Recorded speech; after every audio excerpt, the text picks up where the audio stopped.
Que Dios les bendiga grandemente en esta hora, mis amados hermanos.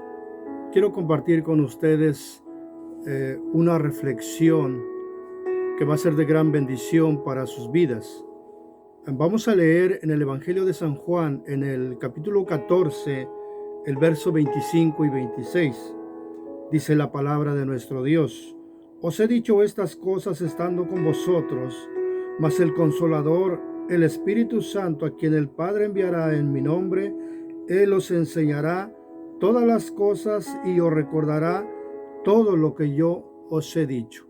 Mis amados, yo sé que no soy un gran predicador, pero soy la persona que Dios usa para llevar una palabra de consuelo a su vida, donde quiera que usted esté, donde quiera que usted se encuentre. He titulado el mensaje de esta mañana: El principio del fin. Si usted se pregunta por qué el principio del fin, porque es el fin de su pecado, el fin de nuestra mala manera de vivir, y es el principio agarrados de la mano de Dios. Y esto sucede cada día porque Dios, a través de su palabra, nos enseña que nuevas son sus misericordias cada mañana.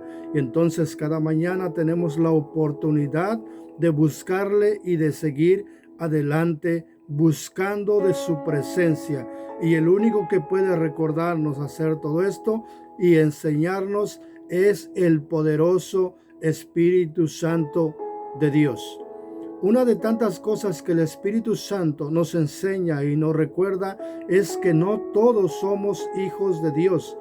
Caminando, ¿verdad? Mirando, observando a la gente, el Espíritu Santo me ha mostrado cuánta necesidad tiene la gente alrededor del mundo. No solamente en mi país, en su país, en la ciudad de donde yo vivo, en la ciudad donde usted vive, sino que alrededor de todo el mundo la gente tiene necesidad de conocer a Dios. Desafortunadamente, a veces nuestros propios líderes o nosotros como líderes no estamos enseñando la verdad. Pero en esta mañana el Espíritu Santo va a abrir tu mente, va a abrir tu corazón, te va a dar entendimiento, te va a dar inteligencia, te va a dar sabiduría para que usted pueda saber cuáles son los pasos a seguir para que verdaderamente seamos hijos de Dios. En San Juan, en el capítulo 3 y en el verso 3 dice: respondiendo Jesús y le dijo: de cierto te digo, que el que no naciere de nuevo no puede ver el reino de Dios. Y en el verso 5 dice: respondiendo Jesús, de cierto te digo, que el que no naciere de agua y del Espíritu no puede entrar en el reino de Dios. Nicodemo era un gran maestro de la ley, era una persona que conocía a la perfección, ¿verdad? Yo me imagino que se sabía de memoria la mayor parte del Pentateuco, pero no sabía que era necesario bautizarse en agua, que era necesario reconocer a nuestro Señor Jesús para poder apenas ver el reino de Dios. Mas aún le faltaba todavía para que él pueda ser lleno y guiado por el poder del Espíritu Santo. Hermanos, para poder ser hijos de Dios, ocupamos mínimo unos 5 pasos. Y vamos a hablar de ellos en este momento para que usted pueda verlos. Uno de ellos es reconocer que somos pecadores, que estamos mal delante de Dios. Qué tan bueno, ¿verdad?, es reconocer verdaderamente que estamos caminando una vida incorrecta delante de Dios. Ese es uno de los pasos a seguir: reconocer que somos pecadores y que delante de Dios estamos mal. Número 2 es arrepentirnos delante de Dios de todo lo que estamos haciendo, de todo lo que estamos viviendo. Tenemos que arrepentirnos de esa vida que no agrada a Dios. Es el momento de decirle: Señor, yo reconozco que soy pecador, pero me arrepiento de todo lo que yo he hecho y quiero empezar una vida nueva con usted. Quiero ser una persona diferente, pero necesito que usted me cambie, que usted me transforme. Paso número 3 es reconocer que nuestro Señor Jesús es el Hijo de Dios y que Dios, su Padre, le levantó de los muertos. Tenemos que aceptar con toda sinceridad, con un corazón abierto, que verdaderamente Jesús vino en carne, que Jesús murió por nosotros, derramando su sangre en la cruz del Calvario para darnos vida, para limpiarnos de nuestro pecado y para darnos vida, y que Dios el Padre lo resucitó de los muertos. Tenemos que reconocerle como un Dios verdadero. Amén. El número 4 es aceptar a nuestro Señor Jesús como único y suficiente Salvador. ¿Por qué como único? Porque no hay otro, porque no hay más. Porque en el libro de los Hechos, en el capítulo 4 y el verso 12, dice que en ningún otro hay salvación. Solamente no hay otro nombre dado a los hombres en quien podamos ser salvos. Solamente nuestro Señor Jesús. Por eso tenemos que aceptarlo y reconocerlo. Y el número 5 es bautizarnos. Ser sumergidos totalmente en agua. Ahora se preguntará, ¿por qué no podemos bautizarnos cuando somos pequeños, cuando somos niños? Porque cuando somos niños no sabemos nada. Ni siquiera sabemos lo que nuestros padres están haciendo. Pero cuando nosotros crecemos, cuando nosotros ya tenemos el entendimiento necesario para poder dar el paso de obediencia por nuestra propia vida, por nuestra propia, es decir, conscientemente, entonces ya podemos bautizarnos, porque es necesario que nos tengamos que arrepentir y es necesario que tengamos que confesar. En la carta que Pablo escribe a los romanos, dice que si confesares con tu boca que Jesús es el Señor y que Dios le levantó de los muertos, serás salvo. Y cuando usted y yo éramos niños, no teníamos la capacidad de hacer este tipo de confesión. Por eso es necesario que tengamos uso de razón y que estemos plenamente conscientes de que nuestro Señor fue levantado de los muertos, de que nuestro Señor derramó su sangre en la cruz del Calvario para perdón de nuestros pecados.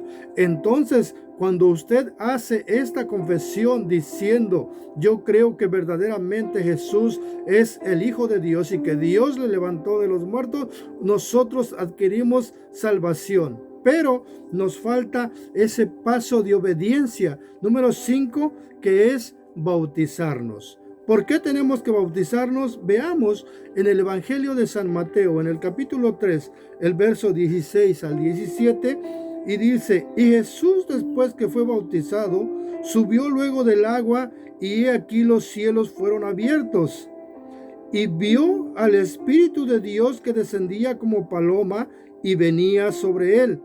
Y hubo una voz de los cielos que decía, este es mi Hijo amado, en quien tengo complacencia. Nosotros al bautizarnos, mis amados hermanos, estamos asemejando la muerte de nuestro Señor Jesús. Cuando nosotros somos sumergidos totalmente en agua, que somos cubiertos totalmente en el agua, estamos similando la muerte de Jesús. Y cuando nosotros somos levantados del agua, hermanos, estamos adquiriendo la resurrección en Jesús. Es decir, estamos muriendo al pecado y viviendo para Dios, viviendo para el Espíritu Santo. A partir de ese momento, hermanos, somos sellados con el Espíritu Santo, y de ahí en lo adelante, como decía el apóstol Pablo, ya no vivo yo, sino Cristo vive en mí. Ya le pertenecemos a Dios porque Él ha puesto su sello con la sangre del Cordero en nosotros y ya somos propiedad de Cristo. Ya no somos propiedad del enemigo. Cristo nos ha arrebatado de las garras del enemigo. Por eso es que ahora le pertenecemos al Espíritu Santo de Dios.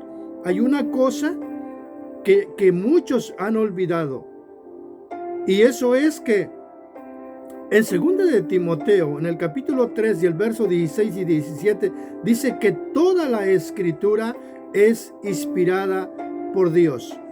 Por eso es que es necesario que tenemos que creer no solamente en la escritura, sino en el dueño de la escritura y en aquel que inspiró al apóstol Pablo y que inspiró al apóstol Pedro y a todos los demás a escribir. Ese se llama Espíritu Santo. Es el mismo Espíritu que nos quiere enseñar y que nos recuerda cada día si usted se deja ser engañado. No sé si alguna vez usted se ha preguntado el por qué tantas denominaciones, el por qué tantas religiones, si Dios usa a Pablo escribir en la carta de los Efesios que debemos de ser de un mismo cuerpo, de un mismo espíritu, y si no lo estamos siendo es porque no están siendo guiados por el poder del Espíritu Santo. Este es el tiempo. Hemos visto muchos anuncios, se están viendo muchos anuncios acerca del pueblo amado de Dios, Israel, que lo están atacando, hermanos. El tiempo se está cumpliendo. Pero si usted se pregunta por qué aún Jesús no ha venido, déjeme decirle que es porque usted y yo tenemos muchas cosas que arreglar todavía delante de Dios. Si Jesús no ha venido es porque nos está dando la oportunidad de arrepentirnos, dándonos la oportunidad de ponernos a cuentas delante de Dios. En este momento puedo decirle que lo que Jesús quiere es que nosotros nos dejemos guiar por el poder de su Santo Espíritu, que ya no ignoremos más, sino que nos pongamos a cuentas con Dios y que le pidamos que Él nos guíe cada día para poder seguir haciendo las cosas adelante, como siervos de Jesús, como servidores de Jesús, pero guiados por el poder del Espíritu Santo. Si Jesús no está en los planes de nuestra vida, será una vida sin éxito. Que Dios les bendiga poderosamente en este día, mis amados hermanos, y recuerde que una vida sin Dios no es vida. Que Dios les bendiga.